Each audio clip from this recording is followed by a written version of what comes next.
Hello dear students, this is Neha Sharma. Today this is part number 2 of explanation of the last lesson, which is chapter number 1 of our textbook Flamingo. So dear students, as you know, this is quite interesting story of linguistic chauvinism, okay, where French realized that actually after the announcement of his teacher, French language teacher M. Hamel, that he wasted his lot of time, but he did not learn what he should do till then. Now we are on page number 4. Please open your books on page number 4, last stanza. And before that we have read that when M. Hamel announced that it is going to be the last lesson today, at that time he gave the expression that it was like a thunderclap on him, right? Because he realized that he considered the study as unwanted burden, right? So this we have studied in this paragraph. Now page number 4, the last stanza is starting from here. That is what? Poor man. It was in honor of this last lesson. He had put on fine Sunday, right? Sunday clothes, and now I understood. Now page number 5 is why the old men of the village was sitting there in the back of the room. It was because they were sorry to do that they had not gone to school more. It was a way of thanking our master for his 40 years of faithful services and of showing their respect for the country that was theirs no more, right? So what is the paragraph telling us? That what was he thinking that time?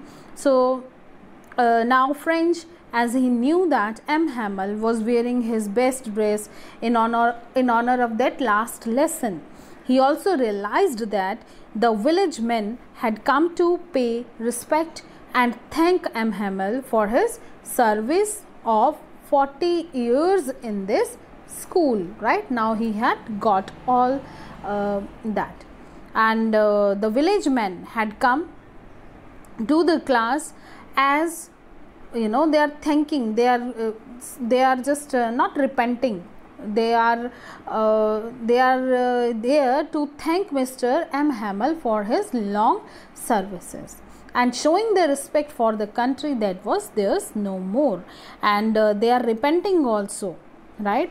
That the country is not their country, right? So actually with that they were very sad that their mother tongue French would no longer be taught to them and their children, right?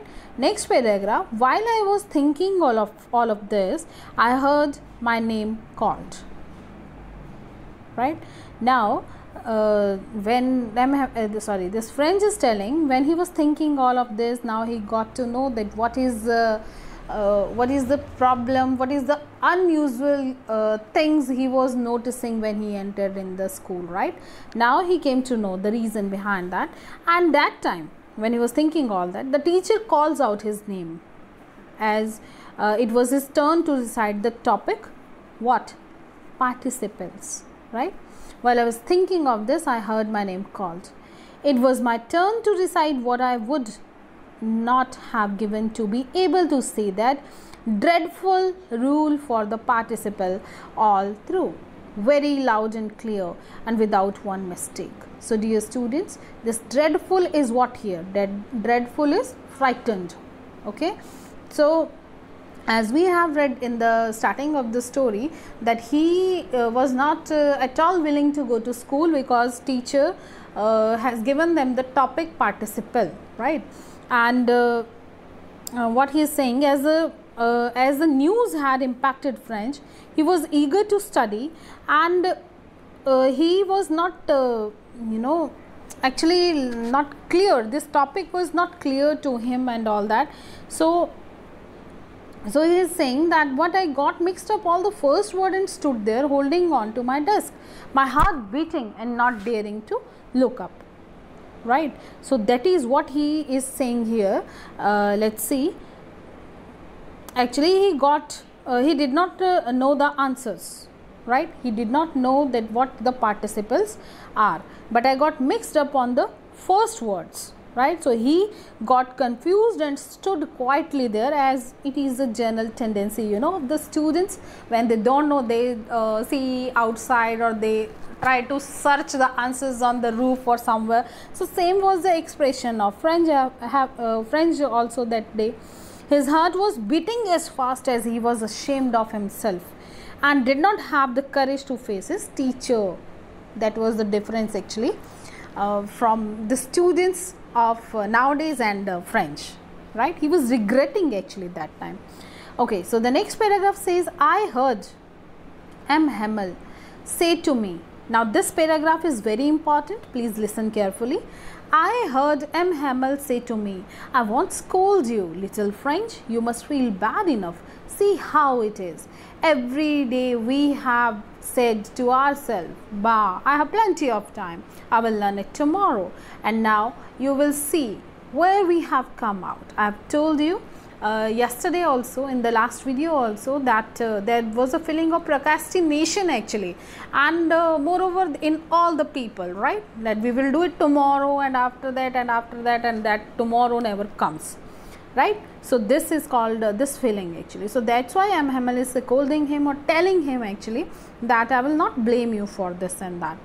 Now those fellows out there will have the right to say you how it is you pretended to be Frenchmen, and yet you can neither speak or nor write your language, your own language, but you are not the worst.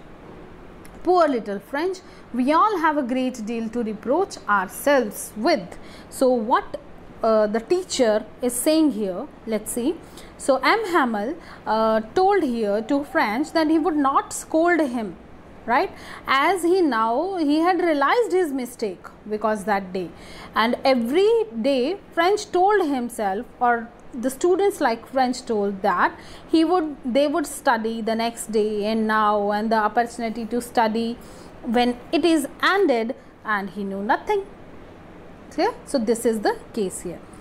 And he says also that the people of Alaska and Lorraine, they were to be blamed, as no one was serious toward learning, and the people, the Persian soldiers or the Persian rulers, they will blame them that they don't know their own language, or they would laugh at them and say that they only show to be Frenchmen, right, as they can neither speak nor write their own mother tongue. He says that France should not feel guilty, as everyone is at the same fault, or everyone is at the same platform, standing with the same knowledge of their mother tongue. So he is saying he is not only scolding, or only the French, only French needs no need of guilty, because everyone is of that same category, right? Next paragraph is, now here in this paragraph you will get answer of a very important question. Alright, so listen that carefully. Your parents were not anxious enough to have you learn. This is the first thing. Please keep listening. The first reason, your parents were not anxious enough to have you learn. They preferred to put you to work on a farm. Please underline this, okay, whatever I am speaking, the mills, so as to have a little more money, right? So this he is blaming to whom? To the parents of the students and to the parents of French. Right now he is talking to him, but he is saying not only French to be blamed, all are on the same track. So the first at the first he is blaming parents, and I have been to be blamed also. Now he is blaming to himself also. Have I not often sent you to water my flowers instead of learning your lessons? Now second, he is blaming himself, right? I will explain you afterwards, but let me read this complete. And the third thing, And when I wanted to go on fishing, did I not just give a holiday?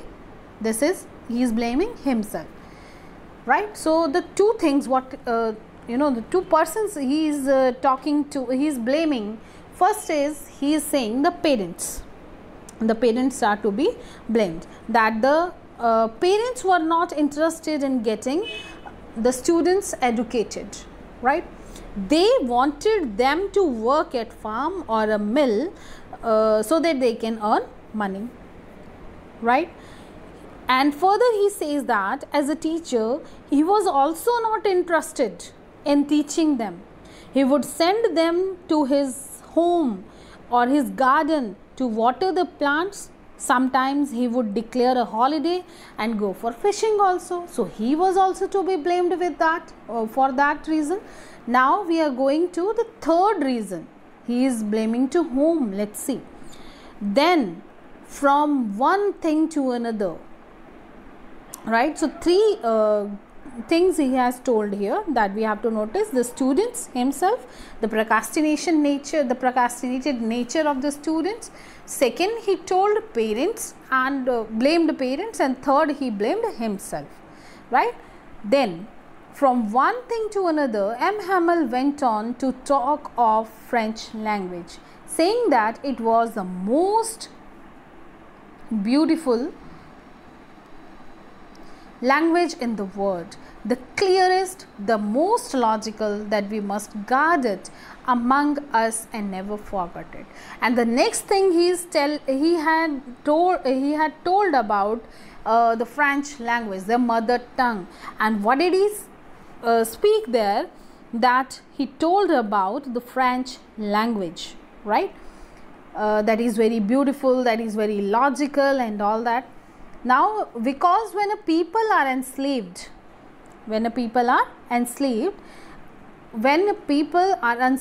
as long as they hold fast to their language, it is as if they had the key to their prison.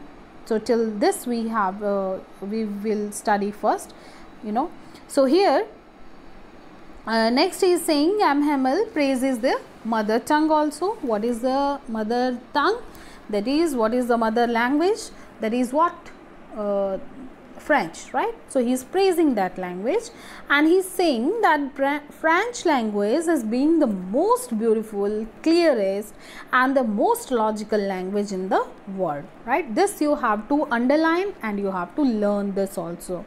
Next he tells the class to guard their language, right? The most language and all that. And then he said, because when a people are enslaved, next he is telling them to guard their language, as it is the only way to free oneself from the prison of slavery. Because if you do not know your mother tongue, then the other one who is going to rule on you, he will scold you, he will taunt you with the way that you don't know your own language, your mother tongue. So that's why he told them to protect that, to guard that, right? And he also said that knowing the mother tongue, as well, you can use that as a tool to fight the domination also. So you can use that also, he said that. Then he opened a grammar and read us our lessons. I was amazed to see how well I understood it. Now he is saying that next what happened, that he opened his took the lesson in grammar, and that day French was surprised that he understood the lesson with ease. It was very easy for him, the lesson which he told the last day, that seems very easy for him, right? All he said seemed so easy. I think to that I had never listened so carefully. So he felt that he had been attentive, and that M. Hamel has also explained the lesson with a lot of patience. So he thought that. Next, it seemed almost as if the poor man wanted to give us all he knew before going away, and to put it all into our heads at one stroke. and he was feeling that he was, when he was getting everything easily, so that time he thought that it may happen that he is too much patience, actually it's too much patient to read to understand that lesson, and he believed that the teacher also, means M. Hamel also wanted to give them all the knowledge he had before leaving, right? In one stroke he wanted to give us what he had. Next is, after the grammar we had a lesson in writing, and that day M. Hamel had new copies for us written in beautiful round hand. And what was written? France, Alaska, France, Alaska. So he is telling us that after the grammar lesson, they had a lesson in writing, means writing work was there, something to write down more beautifully and clearly. And M. Hamel gave the class new notebooks with there may be the copies also. French, Alaska, French, Alaska, means these were written on the top of, the first line was written by M. Hamel himself, and on the top line it is written French, Alaska, French, Alaska. It was beautifully written, and the class has to copy that same in beautiful, with the beautiful hand. Now they looked like little flags floating everywhere in the schoolroom, hung from the rod at the top of our desk. You ought to have seen how everyone set to work, right? And how quiet it was. Now he is saying the letters, the words which were written on that book, or the copy they got. So French felt, or everyone felt, that here was an air of patriotism in the class, right? The words were looking like flags, the copies were like flags of French that were floating all around, because everyone was having all the copies. And the entire class, he is saying, the entire class was busy in writing, and only the sound, see, the only sound, it is written here, the only sound was scratching of the pens over the paper. Once come beetles flew in, but nobody paid any attention to them, not even the littlest ones, who worked right on tracing their fish hook, as if that was French too. On the roof the peasants cooed very low, and I thought to myself, will they make them sing in German, even the peasants? Now he is saying everyone was busy in writing, and only the sound of that could be heard was of writing, of the pen writing on the paper. When you write down, that screeching sound appears, so that sound one could listen carefully from the class. And he further said that one beetle, it may be one insect or fly or mosquito, something that flew into the classroom, but no one was panicked, as we people do. Generally one pigeon appeared to come in our class, and we all give our attention to that pigeon. We forgot how important the question or the lesson is going on, right? So here he is saying one beetle, it flew into the class, but no one got panicked, as everyone was very busy in writing. And he, or the writers, all those who are sitting there, they didn't give any attention towards that beetle, right? Now here actually this is very important, that the only sound was scratching pens and all that. And see, very important line is given here, that on the roof the peasant cooed very low, and I thought to myself, means he is thinking himself, he considers the peasants sitting on the roof of the class to be the students as well, and says that even the peasants were busy scratching on the roof with their claws. and it seemed that they were also busy writing the task of French language. So he considered, he told here actually, everyone, Bittel, peasants, elders, villagers, all who were there in the classroom, they all were busy in scratching something, right? And he said that, will they make them sing in German? They who?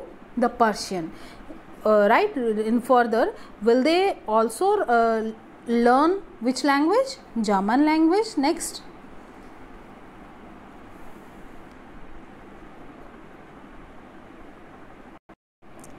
So this line is having a great meaning, that will they make them sing in German, even the peasants? So he's saying, he's talking to himself, and he's saying to us that the coo of the sound, that is what onomatopoeia, right? The of peasants could be heard in the class, and he wondered actually that would the Persian force, when they will come to rule on us, they will force the peasants also to change their language and coo in German, right? Next paragraph. Whenever I looked up from my writing, I saw M. Hamel sitting motionless in his chair and gazing first at one thing, then at another thing, as if he wanted to fix in his mind just how everything looked in that little schoolroom. Fancy, for 40 years he had been there in some place, with his garden outside the window and his class in front of him. So let's see what is written here. Gazing means what? Gazing means to looking at the fix, or intently, looking intently, you may write down here meaning of gazing. And one more phrase is given, to fix in his mind. Fix in his mind means what here? To store or to keep that for forever. Now he said, when in between of his writing, when he was looking to his teacher M. Hamel, who sat still and stared at the different things in the classroom in succession, as if he wanted to memorize the appearance of every before living, right? And then he said that M. Hamel had been teaching here at the same place for the last 40 years, and the only change were that desk in the room, right? He was saying that only the change was that only. So dear students, it is enough for today. Please read the story last lesson till page number 7, and in our next video we will see what happens next. Thank you very much, and listen the video once again, and please read it once again too from your text, so that you can understand it clearly. Thank you very much. Stay safe, stay healthy.